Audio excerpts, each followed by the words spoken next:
শহীদ রাষ্ট্রপতি জিয়াউর রহমান একজন আদর্শ দেশপ্রেমিক, যার অবদান জাতির ইতিহাসে চিরস্মরণীয়। আজ 19শে জানুয়ারি আমরা কৃতজ্ঞ চিত্তে স্মরণ করছি সেই মহান নেতাকে, যিনি দেশ ও জাতিকে দিয়েছিলেন নতুন আশার আলো। 1936 সালের 19শে জানুয়ারি বগুড়ার এক শান্তিপূর্ণ গ্রামে জন্মগ্রহণ করেন জিয়াউর রহমান। ছোটবেলা থেকেই মেধা ও সাহসিকতার জন্য পরিচিত ছিলেন।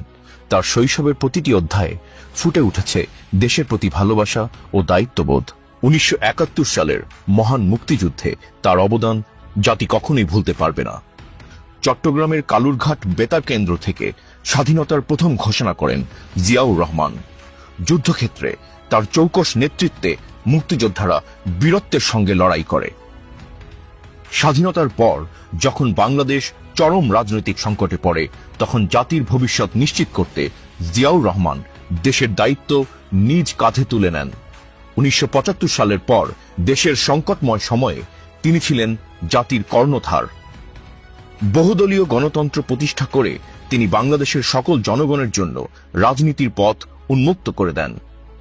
1978 সালে দেশের মানুষের জন্য নতুন রাজনৈতিক শক্তি হিসেবে প্রতিষ্ঠা করেন বাংলাদেশ জাতীয়তাবাদী দল বিএনপি।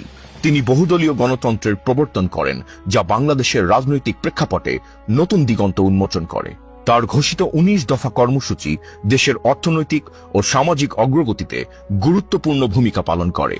কৃষি, শিক্ষা, শিল্পসহ বিভিন্ন ক্ষেত্রে তার অবদান আজও স্মরণীয়। জিয়াউর রহমানের উদ্যোগে গঠিত হয় দক্ষিণ এশীয় আঞ্চলিক সহযোগিতা সংস্থা সার্ক, যা বাংলাদেশকে আন্তর্জাতিক অঙ্গনে সুনাম এনে দেয়। তার নেতৃত্বে বাংলাদেশ বিশ্ব দরবারে পরিচিতি লাভ করে। শহীদ জিয়াউর রহমানের স্মৃতির প্রতি আমরা বিনম্র শ্রদ্ধা জানাই। তার নেতৃত্বে জাতি পেয়েছিল একটি স্বাধীন পরিচয়, একটি স্বাধীন স্বপ্ন। তার ত্যাগ ও আদর্শ আমাদের চলার পথে আলোকবর্তিকা হয়ে থাকবে।